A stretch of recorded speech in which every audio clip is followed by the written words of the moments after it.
Hello dear friends, welcome back. അപ്പോൾ ഇന്നത്തെ വീഡിയോയിലേക്ക് എല്ലാവർക്കും സ്വാഗതം. അപ്പം ഇന്ന് കുട്ടികളുടെ എല്ലാം ബർത്ത്ഡേക്ക് ചെയ്യാൻ പറ്റിയിട്ടുള്ളൊരു സിമ്പിളായിട്ടുള്ളൊരു കേക്ക് ഡെക്കറേഷനാണ്. 1.5 കിലോ വെയിറ്റ് വരുന്ന 2 ടയർ കേക്കാണ് ചെയ്തെടുക്കേണ്ടത്. അപ്പം മുകളിലത്തെ ലെയർ ചെയ്തിട്ടുള്ളത് 5 ഇഞ്ചിലും താഴത്തെ ലെയർ 7 ഇഞ്ചിലുമാണ് ചെയ്തിട്ടുള്ളത്. ഫസ്റ്റ് തന്നെ മുകളിലത്തെ ലെയറിൽ വരുന്ന കേക്കാണ് ഐസിങ് ചെയ്തുകൊണ്ടിരിക്കുന്നത്. അപ്പോൾ കേക്ക് ഫുള്ളായിട്ടും വൈറ്റ് ക്രീം വെച്ചിട്ട് കവർ ചെയ്തിട്ട് അതിൻ്റെ സൈഡെല്ലാം ഒന്ന് ഷാർപ്പ് അഡ്ജസ്റ്റ് ആക്കി എടുക്കുന്നുണ്ട്. ഇനി അത് ഫ്രിഡ്ജിലേക്ക് എടുത്ത് വെക്കാം. ഇനി കുറച്ച് ക്രീമിലേക്ക് ഒന്ന് പിങ്ക് കളർ ആഡ് ചെയ്തെടുക്കുന്നുണ്ട്. ഐസ് മാജിക്കിൻ്റെ ഇലക്ട്രിക് പിങ്ക് എന്ന് പറഞ്ഞൊരു കളറാണ് കേട്ടോ ഞാൻ എടുത്തിട്ടുള്ളത്.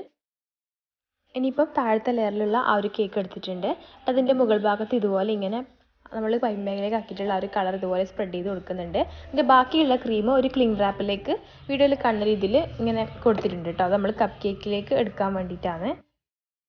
ഇനി അടുത്തത് ഒരു പീച്ച് ഷെയ്ഡിലുള്ളൊരു ക്രീമാണ് എടുത്തിട്ടുള്ളത്. അതും ഇതുപോലെ പൈപ്പ് ബാഗിലേക്ക് ആക്കിയതിന് ശേഷം കേക്കിലേക്കായിട്ട് ഇതുപോലെ ഇങ്ങനെ പൈപ്പ് ചെയ്ത് കൊടുക്കുന്നുണ്ട്.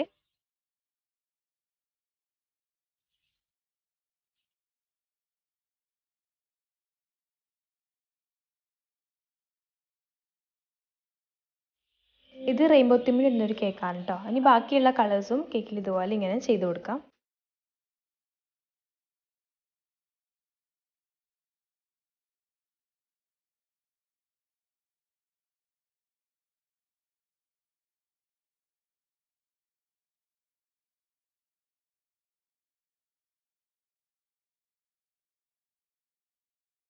അപ്പോൾ ക്രീമെല്ലാം കേക്കിൽ ഇതുപോലെ ഇങ്ങനെ ചെയ്ത് കൊടുത്തിട്ടുണ്ട്. എന്നിട്ട് ബാക്കി നമ്മൾ ഇതുപോലെ ക്രീം റാപ്പിലാക്കിയതുണ്ടല്ലോ, അതുപോലെ ഒന്ന് ഇങ്ങനെ ജസ്റ്റ് ഒന്ന് റോൾ ചെയ്തിട്ട് ഒന്നിങ്ങനെ മിക്സാക്കി എടുക്കുന്നുണ്ട്. അത് നമ്മൾ കപ്പ് കേക്കിന് വേണ്ടിയിട്ടാണ്.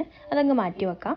ഇനി ഈ ഒരു കേക്കിൽ നമ്മൾ സ്പ്രെഡ് ചെയ്തിട്ടുള്ള ഈ ഒരു ക്രീമെല്ലാം ഒരു സ്ക്രാപ്പർ ഉപയോഗിച്ചിട്ട് ഒന്നിങ്ങനെ ഒന്ന് ചെയ്തെടുക്കാം. അപ്പോൾ എല്ലാം കൂടി നല്ല ലെവലായിട്ട് നിൽക്കും.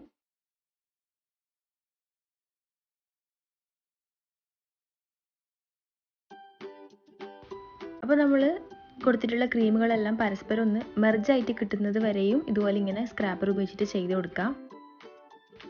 അപ്പം സ്ക്രാപ്പർ ഉപയോഗിച്ചിട്ട് സൈഡെല്ലാം ഇതുപോലെ ഒരു സ്മൂത്ത് ആയിട്ടുള്ളൊരു ഫിനിഷിൽ എത്തിച്ചിട്ടുണ്ട്. ഇനി മുകളിൽ എക്സ്ട്രാ ഉള്ള ആ ഒരു ക്രീമെല്ലാം ഇതുപോലെ നൈഫ് ഉപയോഗിച്ചിട്ട്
അപ്പം ഇതുപോലെ പരത്തിയെടുത്തതിന് ശേഷം ഇതിൻ്റെ ഒരു സൈഡിൽ ഇതുപോലെ ഇങ്ങനെ ഒരു വി ഷേപ്പിൽ നിന്ന് കട്ട് ചെയ്തെടുക്കുന്നുണ്ട്. ഇത് ഫോണ്ടൻറ്റിൽ ഒരു ക്രൗൺ ഉണ്ടാക്കിയെടുക്കാൻ വേണ്ടിയിട്ടാണ് കേട്ടോ.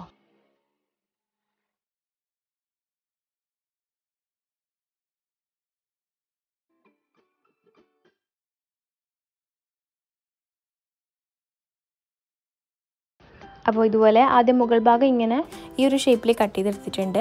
എന്നിട്ട് ചെറിയൊരു ഹാർട്ട് കട്ടർ ഉപയോഗിച്ചിട്ട് ഇതുപോലെ ഇങ്ങനെ ചെറിയൊരു ഹോൾ പോലെ ഹാർട്ടിൻ്റെ ഷേപ്പിൽ ഇങ്ങനെ കൊടുക്കുന്നുണ്ട്. ഇനി കുറച്ച് ഫോണ്ടൻറ്റ് ഇതുപോലെ പല കളറിലുള്ള ഫോണ്ടൻറ്റ് എടുത്തിട്ട് ഇതുപോലത്തെ കുറച്ച് ഷേപ്പ് സിലിക്കൺ മോൾഡിൽ ഉണ്ടാക്കിയെടുത്തതാണ്. ഇത് കേക്കിൻ്റെ ഫ്രണ്ടിലായിട്ട് നെയിമിൻ്റെ കൂടെ വെക്കാനുള്ള ഡെക്കറേഷൻസ് ആണ് കേട്ടോ.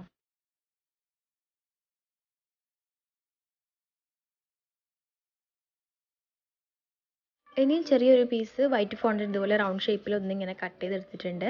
എന്നിട്ട് ബ്രഷ് ഉപയോഗിച്ചിട്ട് ബ്ലാക്ക് കളർ കൊണ്ടാണ് നെയിം എഴുതി കൊടുക്കുന്നത്.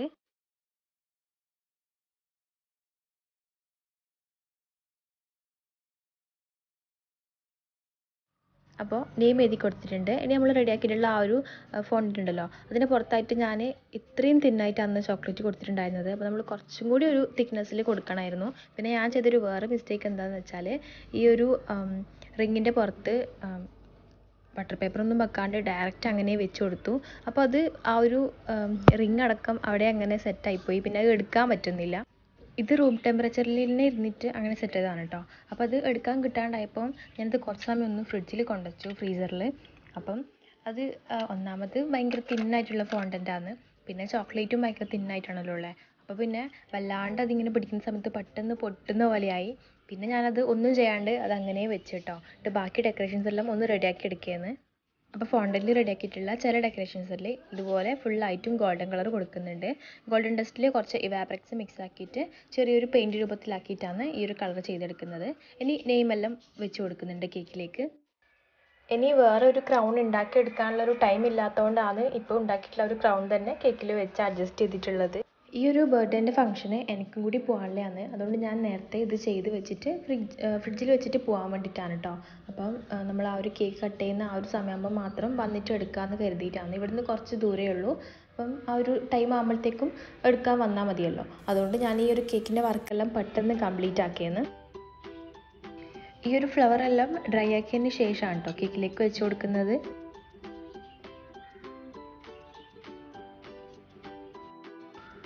ഈ ഒരു ഫോണ്ടൻറ്റിൻ്റെ ആ ഒരു ഫ്ലവേഴ്സിൻ്റെ എല്ലാം ബാക്കിലായിട്ട് കുറച്ച് വൈറ്റ് ചോക്ലേറ്റ് ഒന്ന് സ്പ്രെഡ് ചെയ്ത് കൊടുത്തിട്ടാണ് ഇതുപോലെ വെച്ച് കൊടുക്കുന്നത്. അങ്ങനെയാകുമ്പോൾ നല്ല കറക്റ്റായിട്ട് അവിടെ നിന്നോളും. കേക്കിനകത്ത് നിന്ന് താഴേക്ക് ഒലിച്ച് വരുന്ന ആ ഒരു പ്രോബ്ലം ഒന്നും ഉണ്ടാവില്ല.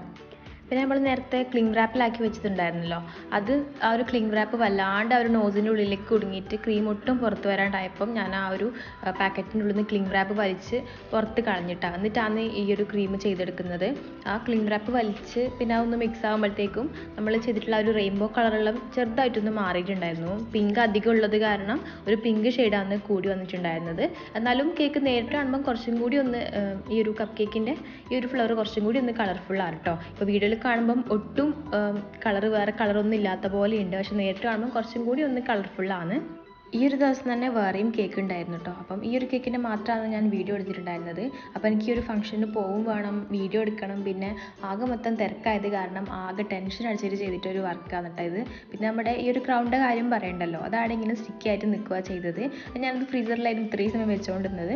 അത് പിന്നെ അങ്ങനെ എടുത്ത് വെച്ച് നമുക്ക് അറിയുന്ന ആൾക്കാരല്ലേ, അപ്പം ഫംഗ്ഷനെല്ലാം കഴിഞ്ഞിട്ട് അതിങ്ങനെ തിരിച്ച് കൊണ്ടുവരാമെന്ന് കരുതിയിട്ട് ആ ഒരു റിങ് അടക്കം ഞാൻ ആ ഒരു കേക്കിലേക്ക് വെച്ച് കൊടുക്കുകയാണ് ചെയ്തത്. എന്നിട്ട് ആ ഒരു ഫംഗ്ഷനെല്ലാം കഴിഞ്ഞതിന് ശേഷം പിന്നെ അതിങ്ങോട്ടേക്ക് എടുത്തു കൊണ്ടുവന്നു.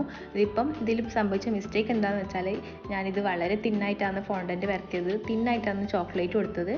പിന്നെ ഇത് നമ്മൾ കുറച്ചധികം സമയം തന്നെ ഫ്രീസറിലും വെച്ചിട്ടാണ് സെറ്റ് ചെയ്തത്. അവിടെ കേക്ക് കൊണ്ടുപോയി ആ ഒരു കട്ടിങ്ങിടത്തെല്ലാം വെച്ച് കുറച്ച് കഴിയുമ്പോഴത്തേക്കും ഈ ഒരു ഫോണ്ടൻറ്റിന് തണുപ്പ് പുറത്ത് വരുമല്ലോ, അപ്പോഴത്തേക്കും നമ്മൾ വെച്ചിട്ടുള്ള ആ ഒരു ഫോണ്ടൻറ്റിൻ്റെ ആ ഒരു മുകൾ ഭാഗം അല്ലെങ്കിൽ ഇങ്ങനെ ചെറുതായിട്ട് ഇങ്ങനെ വളഞ്ഞ് ഉള്ളിലേക്കും പുറത്തേക്കെല്ലാം വീഴാൻ തുടങ്ങിയിട്ടുണ്ടായിരുന്നു. അപ്പം നമ്മൾ ഫോണ്ടൻറ്റ് ഇതുപോലെ ചെയ്യുമ്പോൾ കുറച്ചൊന്ന് തിക്കായിട്ട് പരത്താം കേട്ടോ. ഇല്ലെങ്കിൽ ചോക്ലേറ്റ് കുറച്ചൊന്ന് തിക്കായിട്ട് കൊടുത്താലും മതി. അപ്പോൾ ഇതുപോലുള്ള ചെറിയ ചെറിയ അബദ്ധങ്ങളൊക്കെ ഇടയ്ക്കിടയ്ക്ക് ഇങ്ങനെ സംഭവിക്കലുണ്ട്. അപ്പോൾ ഇന്നത്തെ ഈ ഒരു ചെറിയ വീഡിയോ നിങ്ങൾക്ക് എല്ലാവർക്കും ഇഷ്ടമായി എന്ന് കരുതുന്നു. ഇഷ്ടമായിട്ടുണ്ടെങ്കിൽ ലൈക്ക് ചെയ്യാനും ഷെയർ ചെയ്യാനും നിങ്ങളുടെ അഭിപ്രായങ്ങളൊക്കെ കമൻറ്റ് ചെയ്യാനും മറക്കരുത്. വീഡിയോ കണ്ട എല്ലാവർക്കും താങ്ക് യു ഫോർ വാച്ചിങ്.